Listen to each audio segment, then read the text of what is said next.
Hey y'all, I'm James Wright and welcome to my shop. I recently did a video on the dowel plate and what it is, and this one from DMF. It's a lot of fun, but people are like, well, I'd really like to see how you actually make it out of a file. I mentioned it on there, but how exactly do you make this out of this? Let's take a look.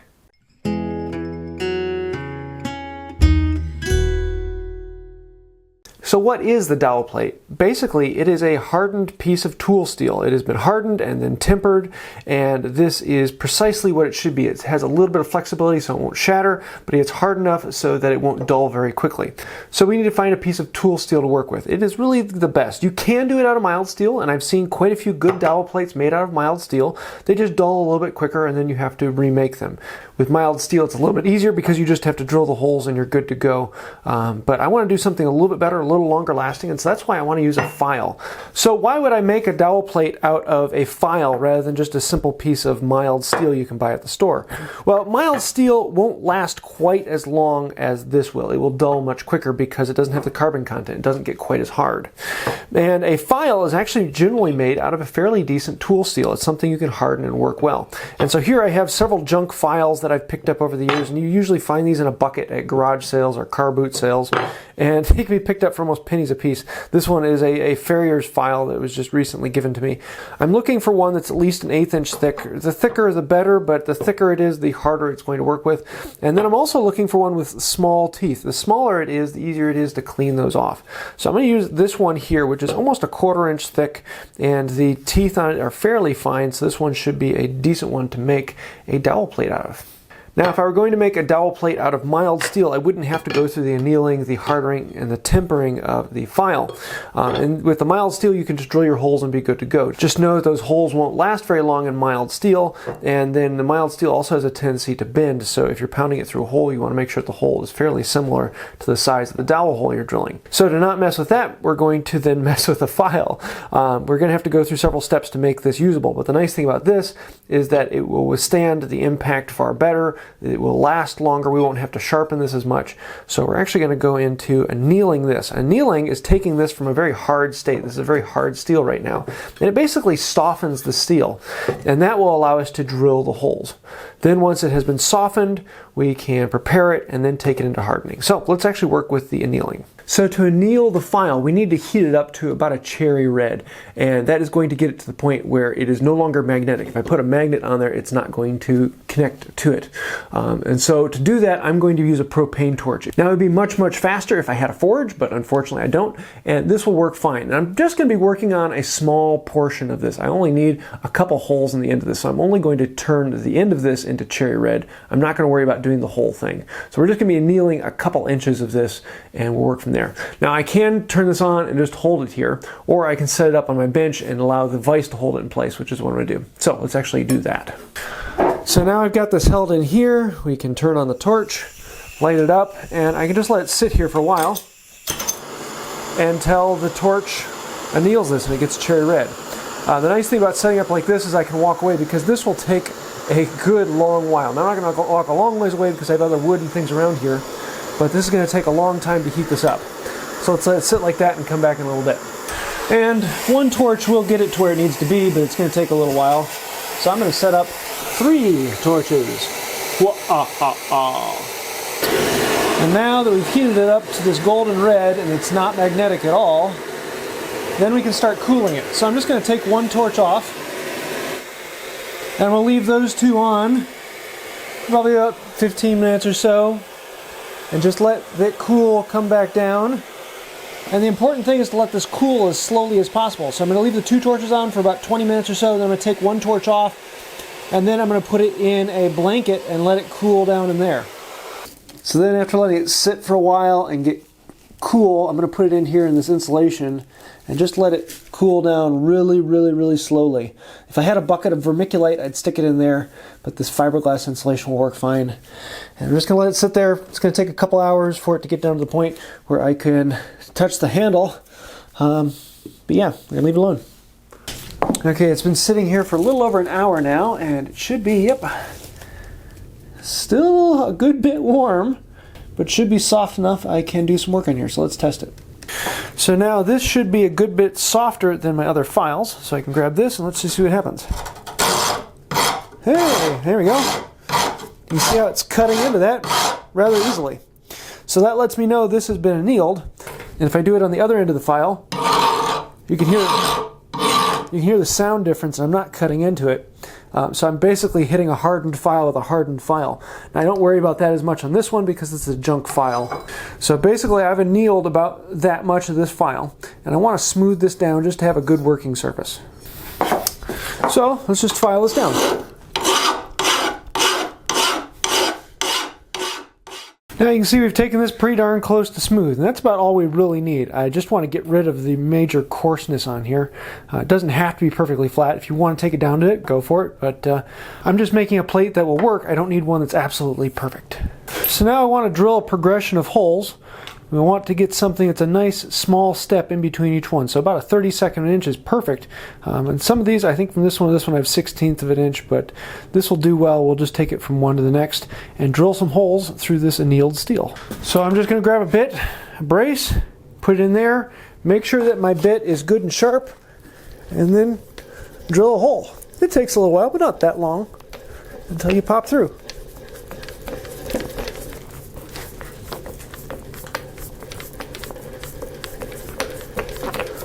The nice thing about it is you're drilling slow enough that you really don't need much cutting fluid.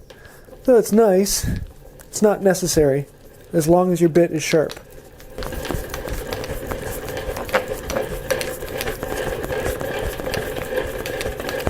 Now if you have a post drill, this is a fantastic time to use it because this is what it was designed to do, to drill through metal. So this is something I restored a while ago, and I have a couple of them in my shop. I don't get a whole lot of use out of them because I just don't need them as much. A lot of people think that these are the replacement for the drill press. In some way they are, but in more the way they're just for drilling through something that's more difficult because they drive very, very slowly. So let's do this.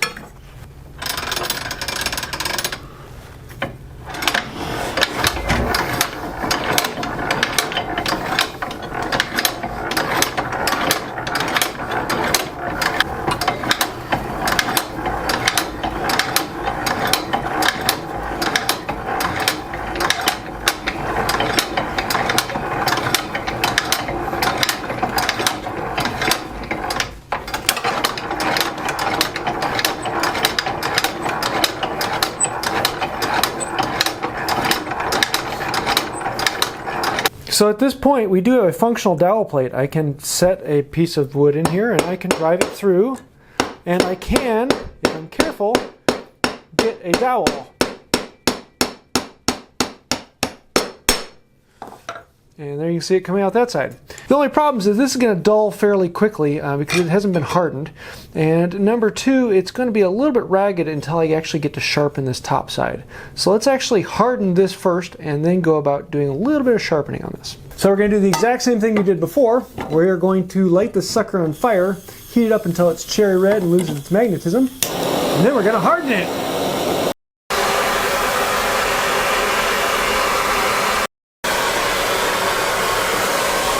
Then, once it's lost its magnetism, you reach up in here, pull this out, and I'm just going to plunge it into some water, pull it down quickly. Harden it as quickly as possible. Now I just made a lot of people really mad at me because I just plunged this in some water. Maybe I should have oil hardened it, or maybe I should have let it air cool. Honestly, I don't know what the steel is, so I don't know what the optimal way to do it is, but I don't care about the optimal way to do it. I'm making a functional tool. It doesn't really matter which way I harden it. It is going to be hard enough to make dowels. I don't need it to be absolutely perfect to the absolute most minute possible way of doing it. I just need it to be a functioning tool. And there we go. That's all we need to do it. Now, the next thing I want to do is this is hardened. So now this end is fairly brittle. If I were to take a hammer and smash this, I could probably break it, especially with those holes being in there. So now we want to temper this. And I want to take it up to a little over 400 degrees for a few hours and let it kind of mild out. Let those crystals shape the way we want them to be. Normally I would go and stick it in a little toaster oven that I have, but it's a little too big for that. So shh, don't tell my wife, but I'm going to go put this in the oven upstairs. So let's set the oven to 425. And then we're just going to set this in here and leave it there for about 2 hours and then pull it out, and it should be about ready to go. Okay, Google, set timer for 2.5 hours. So then after a few hours, we can pull out our pizzas, which are all ready to eat. Okay, now we can actually pull it out, and there we go. Still a little warm. We can take it down, start working on it, and see how well she works. So the next thing we want to do is sharpen this. So just like with the regular plate, when we want to sharpen it, you just put it face down on it, you run around on it a little bit wise, and it sharpens it up. And you really don't need to sharpen it much. I mean, I intend to sharpen this thing once every 2 to 3 years of use. It really doesn't take that much, and it takes an incredible amount to dull these. So we're just going to do the same thing here. Just put it flat on the surface. And then I'll just take it through the plates. This first time I'm just going to do something a little more aggressive on this side. And there we go. You can see how it's hitting all of those holes all the way across there. And we can take this for a test drive and see how it does. So then, after going through coarse, medium, and fine, we can bring it over here and try and run it through.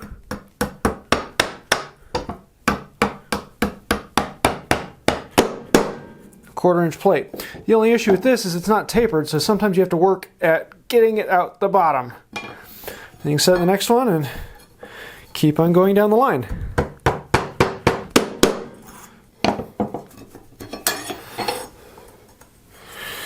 And keep on going.